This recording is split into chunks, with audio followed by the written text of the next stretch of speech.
Hello students, my name is Gitanjali Indiria. Welcome to Competition Step Up. Competition step up की जो उड़ान series हमारी लगातार चल रही है और जिसमें हम 11 प्रैक्टिस पेपर सॉल्व कर चुके हैं और आज मैं लेकर आई हूँ अगला प्रैक्टिस पेपर। ये लगातार चलेगा तो आपको लगातार हमारे साथ बने रहना है, क्योंकि यदि हिंदी में एक भी अंक नहीं कटवाना है, क्योंकि भाषाएं तो आपको ऊपर उठाती हैं, तो इसके लगातार प्रैक्टिस पेपर करते रहने से एक भी शब्द आप मिस नहीं कर पाएंगे और एक भी क्वेश्चन आपसे इधर उधर नहीं होगा। शब्दकोश आपका बढ़ जाएगा, शब्द भंडार आपका बढ़ेगा और कई शब्दों के बारे में आवर्तनी की शुद्धि अशुद्धि ये सब कुछ जान पाएंगे। तो चलिए अगले प्रैक्टिस पेपर की तरफ चलते हैं, जो कि हमारी उड़ान सीरीज के तहत है और वो है हमारा 12वां प्रैक्टिस पेपर, जिसका पहला प्रश्न है आपकी स्क्रीन पर कि इतना आलस्यता ठीक नहीं है। उपरोक्त वाक्य का शुद्ध रूप क्या होगा? इतना आलस ठीक नहीं है, क्योंकि आलस मनुष्य के शरीर में स्थित एक बड़ा शत्रु है। तो शुद्ध रूप क्या होगा? आलस्यता दिया है, इतनी आलस ठीक नहीं है, ठीक, इतना आलस्यता नहीं है, ठीक, इतनी आलस्यता ठीक नहीं है और इतना आलस्य ठीक नहीं है। क्या होगा शुद्ध रूप? इतनी आलस्यता ठीक नहीं है या इतना आलस्य ठीक नहीं है। अब और देखिए वाक्य तो वही था, यदि यहाँ पर इतनी हो जाता है तो हम कहते हैं कि ये वाला वाक्य सही है। हो सकता है कि ये मिसप्रिंट हो, पर इतनी होगा तो ये सही है, क्योंकि वो ऊपर सही ही आपको पहले से दिख रहा था। मिश्र वाक्य क्या होता है? मिश्र वाक्य जब दो से अधिक या एक दो वाक्यों को जोड़ दिया जाता है, एक साथ जोड़ दिया जाता है, जहाँ प्रधान उपवाक्य होते हैं और उपवाक्य भी होता है, आश्रित उपवाक्य भी होता है। तो मिश्र वाक्य, जब तुम मेरे घर आए थे तब 4 था, तब 4 था, अब क्या है? निम्नलिखित विकल्पों में से वाक्य के लिए कौन सा एक उचित सरल वाक्य होगा?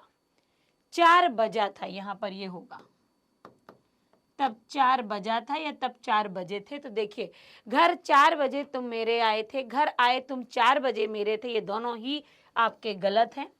तुम 4 बजे मेरे घर आए थे, 4 बजा जब तुम मेरे घर आए थे तब था, नहीं, तुम 4 बजे मेरे घर आए थे। और इसका मिश्र क्या होगा कि जब तुम मेरे घर आए थे तब 4 बजा था। और साधारण वाक्य क्या होगा? 4 बजे तुम मेरे घर आए थे। तो ये सरल वाक्य होगा। सरल वाक्य जो कि साधारण है, मिश्र वाक्य जहां पर वाक्य को मिश्रित कर दिया जाए, जोड़ दिया जाए।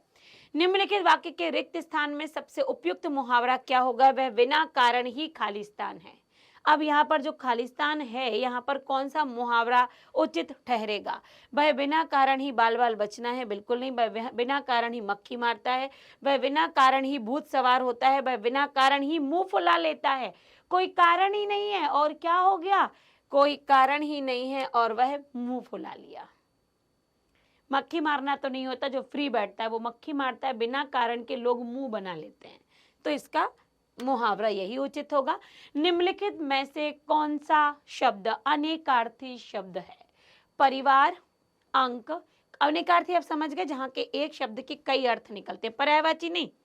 पर्यायवाची में एक शब्द के अर्थ निकलते हैं जो उसके पर्याय ही होते हैं, पर अनेकार्थी वो होते हैं जिनके अर्थ अलग अलग निकलते हैं। जैसे अंक, एक अंक आपकी संख्या 1 2 3 400 1000 ये अंक हो गए, और एक अंक होता है गोद। तो यहाँ पर अंक के कई अर्थ निकले, अलग अर्थ निकले, इसलिए वो अनेकार्थी है।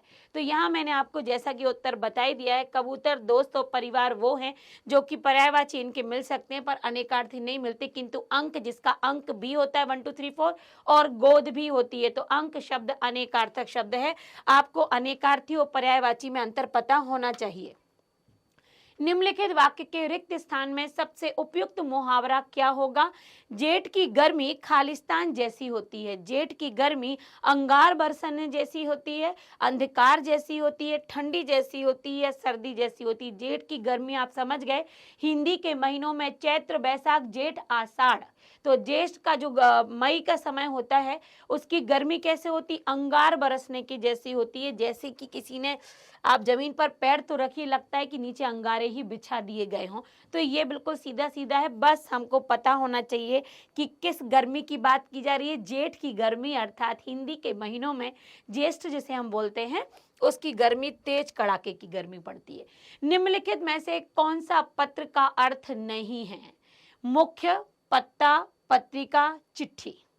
पत्र, देखिए अगर हम संस्कृत की बात करें तो पत्र पत्ता भी होता है, जी हाँ, पेड़ का पत्ता। यदि हिंदी में ही बात करें तो पत्र पत्रिका होता है या चिट्ठी भी होती है, लेकिन मुख्य ऐसा शब्द है जो पत्र का बिल्कुल भी अर्थ नहीं निकालता है, तो मुख्य अलग हो गया। 7वां प्रश्न है कि वर्तनी की दृष्टि से दिए गए वाक्य के अशुद्ध वाक्य का चयन कीजिए। जब तक परीक्षा का दिन नहीं आया था तब तक उसने एक अक्षर, अरे भाई यही गलत है, क्या ही बोलूं अब तो, ये देख लीजिए। अशुद्ध वाक्य का चयन तो यहीं से मिल गया, अक्षर नहीं पढ़ा था। अक्षर ऐसा नहीं होता भाई, अक्षर को हम कुछ ऐसा लिखते हैं, है ना, ये ठीक है। चलिए आगे बढ़ते हैं। कुछ लाभ पाने की चाह, वाक्यांश के लिए एक शब्द क्या होगा? कुछ लाभ पाने की चाह, बुभुक्षा, लिप्सा, प्रतीक्षा या पिपासा। पिपासा मतलब प्यास होता है, प्रतीक्षा मतलब इंतजार होता है, लिप्सा मतलब लालसा होती है, बुभुक्षा मतलब भूख होती है। तो कुछ पाने की जो चाह होती है उसको लिप्सा कहते हैं। लिप्सा मतलब इच्छा, चाह, अभिलाषा। जो पहरा देता हो, ऐसे वाक्यांश के लिए सार्थक क्या होगा? जो पहरा देता हो, सेवक तो सेवा करता है, प्रत्यागत उसकी ओर गया, रक्षक रक्षा करता है, प्रहरी जो पहरा देता है। सभी के लिए अलग शब्दों का चयन है। प्रहरी, रक्षा करने वाला जरूरी नहीं कि आपका गेट कीपर हो। हमारे सैनिक हमारी रक्षा करते, क्या उन्हें आप गेट पर खड़ा करते? बिल्कुल भी नहीं, और हम सोच भी नहीं सकते। तो ये क्या, प्रहरी अलग होते हैं जो कि पहरा देते हैं। हाँ, देश के प्रहरी हमारे कौन है? सैनिक हैं। पर यदि हम घर का कोई प्रहरी बताएं तो वो हमारा गेट कीपर ही होगा, ठीक है। पर देश का यदि हम कहें तो हमारे रक्षक, प्रहरी भी हम उन्हें कहते हैं जो देश के लिए पहरा देते हैं, हमारे जवान, हमारे सैनिक। कौन सा वाक्य संज्ञा के प्रयोग की दृष्टि से शुद्ध है? संज्ञा का जो सही प्रयोग हुआ है, सुमन के अनुसार शत्रुत्व अच्छे नहीं है, सुमन के अनुसार शत्रुता अच्छी नहीं है, सुमन के अनुसार शत्रु अच्छी नहीं है, सुमन के अनुसार शत्रुपण अच्छा नहीं है। कौन सा वाक्य संज्ञा के प्रयोग की दृष्टि से शुद्ध है? मतलब सुमन के लिए जो प्रयोग हुआ है वो शत्रुता अच्छी नहीं है, यही सही है। शत्रु अच्छी नहीं है, ये उसके अनुसार पूरा लिंग वहां पीछे बदल रहा है, तो यही वाला वाक्य उचित है। निर्धन बालिका भूख से खालिस्तान थी, क्या आएगा? हकलान, आकुल, आतुर या व्याकुल। भूख से वो कैसी थी? व्याकुल थी। आकुल बेचैन होता है, देखिए व्याकुल शब्द भी आता है, पर जब भूख से बात होती है तो उसके लिए आकुल नहीं होती कि जल्दी से, व्याकुल हो जाती है, एकदम बेचैन, उसे यहाँ मिलने की उम्मीद ही नहीं है। हकलान मतलब तो हकलाना होता है, आतुर मतलब अधीर है। अधीर हम तब होते हैं जब हमें कोई वस्तु दिख रही हो तो फिर हम उसको पाने के लिए अधीर होते हैं। वस्तु का कोई नामो निशान नहीं है, कोई शंका नहीं है, कोई आशंका नहीं है उसको आने की, तो ये क्या है, यहाँ पर वो व्याकुल है भूख से। प्रशंसनीय का विलोम होगा अनिंदनीय, स्तुत्य, अभिनंदनीय या निंदनीय। स्वाभाविक है जब हम किसी की प्रशंसा करते हैं तो उसका विलोम निंदा हो जाता है। अगला है, निम्नलिखित वाक्यांश के लिए एक सार्थक शब्द बताइए जिसे बुलाया ना गया हो। जिसे बुलाया ना गया हो, क्या कहेंगे आप? जब आप कहते हैं ना हमने बुलाया ही नहीं है फिर भी आप आ गए। अदेय, अनाहूत, अमानत या अगवानी। अगवानी तो होता है अगवानी, आना, ठीक है। अदेय मतलब जिसको दिया ना जाए, अनाहूत, अनाहूत ही वो शब्द है जिसे बुलाया ना गया हो, बिना बुलाए ही जो आहूत आ गया हो। मैं कहने वाले थे आती थी, वो अलग। दिए गए विकल्पों में से कौन सा शब्द निम्नलिखित वाक्य में रेखांकित शब्द का पर्यायवाची नहीं है? बच्चे को बच्चा, यहाँ बच्चा आधा चाहे, ध्यान रखिएगा। बच्चे को बच्चा बनकर ही समझ सकते हैं, तो वायु, शिशु, बालक या वाल। तो यहाँ पर पर्यायवाची नहीं है, तो वायु नहीं है क्योंकि बच्चे का ही पर्यायवाची पूछा होगा, जो कि वायु बिल्कुल अलग है, और यहाँ पर रेखांकित नहीं है। अगली बार मैं ध्यान रखूंगी कि शब्द रेखांकित बोला गया है तो रेखांकित आए, तो वायु। निम्नलिखित वाक्यों में कौन सा अशुद्ध वाक्य है? अशुद्ध क्या है? उन्होंने अफवाह फैलाई, मुझे मत मारो, बुराई से बचो, शर्मा जी बुलाए हैं। शर्मा जी बुलाए हैं कि शर्मा जी ने बुलाया है? शर्मा जी ने बुलाया है, तो सही होगा। बाकी 3 एकदम शुद्ध थे, ये नीचे वाला अशुद्ध था। फिर हम गद्यांश की तरफ आते हैं। अच्छा, बिना प्रश्नों को उत्तर देखे हुए क्या हम भरने की कोशिश तो कर ही सकते हैं। दुनिया में सफल होने के लिए हर जगह पर खालिस्तान देनी पड़ती है। परीक्षा,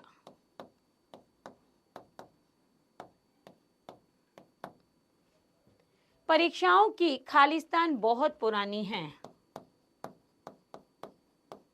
मैं अपने आप से भर रही हूं। परंपरा, जीवन के लगभग खालिस्तान हम परीक्षाओं का सामना करते हैं। जीवन के लगभग आधे समय, ये तो मेरी तरफ से है क्योंकि मेरे लिए भी उत्तर नहीं देखना है। परीक्षाओं का सामना करते हैं। परीक्षाएं मौखिक या लिखित हो सकती हैं। हम लोग अपने विद्यालय और महाविद्यालयों की परीक्षाओं में बैठते हैं। हम लोग अच्छी खालिस्तान पाने के लिए भी परीक्षाओं में बैठते हैं। अच्छी नौकरी, फिर जैसे जैसे हम ऊंची कक्षाओं में पहुंचते हैं, परीक्षाओं की खालिस्तान का स्तर भी बढ़ जाता है। परीक्षाओं की का स्तर, परीक्षाओं की, इसके लिए देखते हैं यार क्या दिया होगा। चलो चेक तो कर ही लेते हैं, इसको मैं साफ नहीं करती हूँ। देखिए, पहला हमारा परीक्षा सही है। दूसरे में देखते हैं धारणा, अभिप्राय, मामला। मेरे ख्याल से धारणा, तो ये हमने गलत भरा था, यहाँ धारणा होना चाहिए। मतलब जो हमारी परीक्षाओं की धारणा ही लंबे समय से चली आ रही है।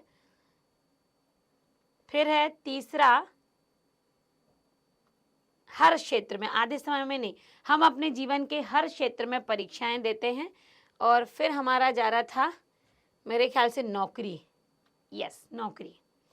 और अंतिम जो हमें नहीं मिल रहा था कि हर हमारा अब परीक्षाओं का स्तर क्या है, कठिनता, पर हमारे कठिनता का स्तर बढ़ता जाता है। एक बार हम फिर से पीछे की तरफ चलें तो आपको शायद एक बार क्लियर हो जाए। मैम अभी तो आपने भर डाले, हमको समझ में नहीं आया। देखिए, दुनिया में सफल होने के लिए हर जगह पर हमें क्या करना पड़ता है, परीक्षा देनी पड़ती है, ये तो सही है। अब आप कहेंगे मैम आपने कैसे परीक्षा, ये और देखिए, यहाँ यदि आप परीक्षा भर देते हैं तभी तो आप परीक्षाओं की बात आगे कर रहे हैं ना। परीक्षाओं की खालिस्तान बहुत पुरानी है, धारणा बहुत पुरानी है कि आपको कहीं भी जाना है, कुछ भी करना है, परीक्षा दीजिए। जीवन के लगभग खालिस्तान, जीवन के लगभग हर क्षेत्र में हम परीक्षाओं का सामना करते हैं। देखिए, परीक्षाएं केवल उस स्तर पर नहीं होती जिस स्तर पर आप एकेडमिक हैं, यदि आप पढ़ाई कर रहे हैं, नहीं, परीक्षाएं हर स्तर पर होती हैं, हर स्तर पर परीक्षाएं होती हैं। फिर हम कहते हैं कि हम लोग अपने विद्यालयों महाविद्यालयों में भी करते हैं परीक्षा, और अच्छी नौकरी पाने के लिए भी पेपर देना पड़ता है। अब लेकिन जैसे जैसे हम ऊंची कक्षाओं में पहुंचते हैं, हमारे परीक्षा का जो स्तर होता है, किसका स्तर, परीक्षाओं की कठिनाई का स्तर लगातार बढ़ता जाता है। तो यहाँ पर हमने 20 में ये देखा, 20 प्रश्न में, और यहाँ जाकर हमारा जो 12वां प्रैक्टिस पेपर था वो भी समाप्त होता है। अगले प्रैक्टिस पेपर के लिए फिर हमारे साथ आप जुड़े रहिएगा। अगला प्रैक्टिस पेपर रेडी है आपके सामने आने के लिए। तो अगले वीडियो में हम 13वां करेंगे, 13 प्रैक्टिस पेपर, वो हमारा कंप्लीट होगा। Thank you so much.